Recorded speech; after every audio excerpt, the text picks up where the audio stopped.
Welcome back friend. इस video में देखेंगे डिजीज काज या फिर occur due to the excess या फिर कह सकते हैं low secretion of thyroxine hormone. तो जो थायराइड ग्लैंड के बारे में हम पहले देख चुके हैं वीडियो में, उससे जाके देख लो। चैनल का नाम है यूडीसी। तो जो थायरॉक्सिन हार्मोन थायराइड ग्लैंड के द्वारा सिक्रेट हो जाता है, जो कि लार्जेस्ट इंडोक्राइन ग्लैंड है, वो सिक्रेट करता है। तो इसके सिक्रेशन अगर कम बेसी हो जाएगा तो कौन सी बीमारी होगी बॉडी में, कौन सी बीमारी होगी? तो जो बीमारियां होंगी, जब थायरॉक्सिन हार्मोन का सिक्रेशन कम होता है बॉडी में, कम होगा, तब हाइपोथायराइडिज्म का केस आता है। और जब एक्सेस सिक्रेशन हो जाता है बॉडी में थायराइड का, थायरॉक्सिन का, तो कौन सा होगा? हाइपर थायरॉइडिज्म का केस आता है। तो हाइपोथायरॉइडिज्म का क्यों होता है? हाइपोथायरॉइडिज्म क्यों होता है? तो इसलिए होता है क्योंकि डिक्रीज होता है टीएसएच का।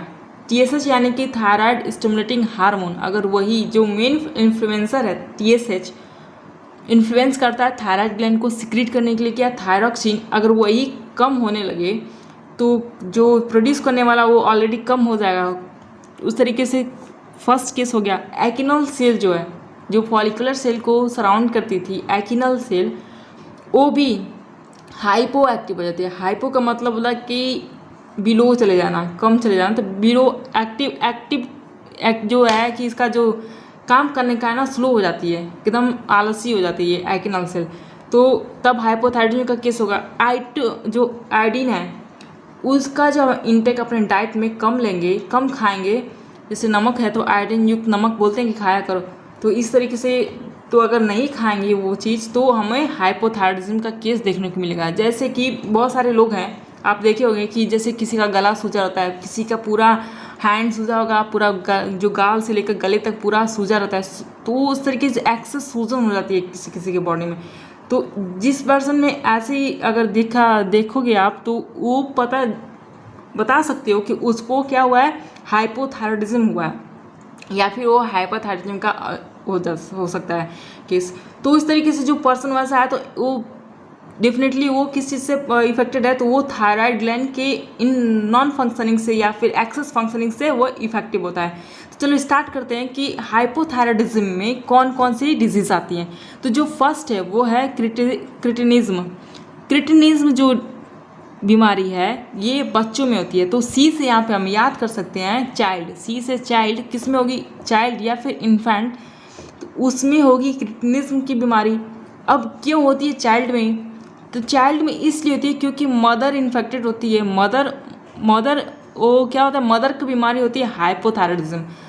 उसके में ये सब चल रहा है कि उसके में डिक्रीज हो जाता है टीएसएच, उसके में एक्टिनल सेल इनएक्टिव हो जाती है या फिर हाइपो एक्टिव हो जाती है, हाइपो एक्टिव हो जाती है, आलसी हो जाती है, और फिर या फिर वो मदर जो आयोडीन का इंटेक है उसके डाइट में बहुत कम हो जाता है। तो इस तरीके से अगर मदर हाइपोथायराइडिज्म के केस से जूझ रही है तो बच्चा क्या होगा, इन्फेक्टेड वो क्या होगा, माल सही से डेवलप नहीं हुआ रहेगा, अंडर डेवलप्ड होगा।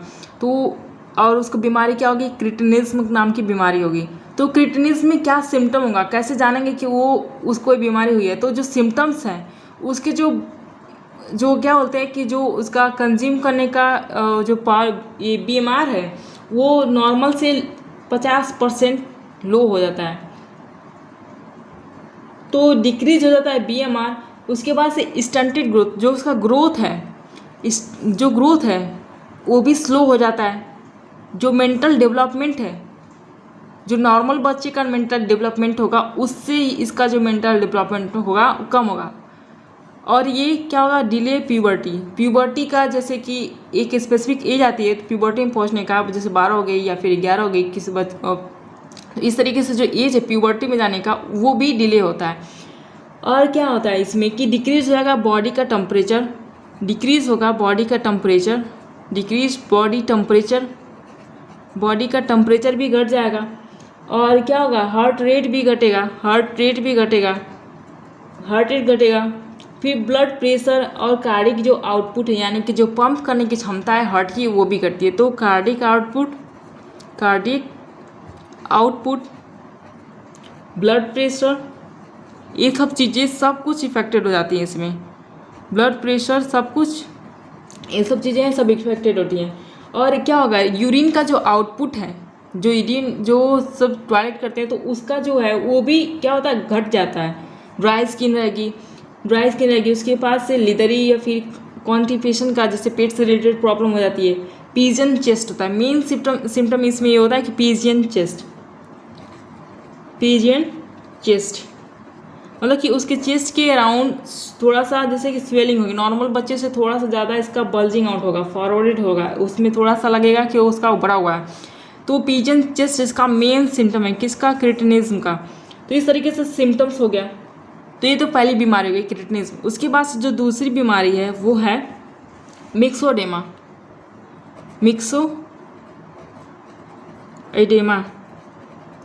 तो जो सेकेंड है मिक्सोडेमा, ये किस में होगा, तो ये होता है एडल्ट में। किस में होता है, तो ये एडल्ट में होता है। और किस लिए होता है, क्योंकि इसमें भी क्या होगा, थायरॉक्सिन का अमाउंट कम हो जाता है। और इसमें भी सेम सिम्टम होता है जैसा कि क्रिटिनिज्म में है कि उसका क्या होगा कि टेम्परेचर घट जाएगा, हार्ट रेट घट जाएगा, कार्डिक आउटपुट घट जाएगी, ब्लड प्रेशर घट जाएगा। लेकिन सबसे इसमें पेकुलियर फीचर इसका ये है कि इसके फेस के पास क्या होगी, स्वेलिंग होगी। इसका फेस के पास स्वेलिंग होगी। क्योंकि स्वेलन होगा फेस, क्योंकि उसमें डिपॉजिट होता है एल्बुमिनस मिक्सोडेमस टिश्यू। तो इस तरीके से मिक्सोमेटस टिश्यू जो इसमें वहाँ किसके फेस के पास कौन सी टिश्यू इकट्ठा हो जाती है, तो एल्बुमिनस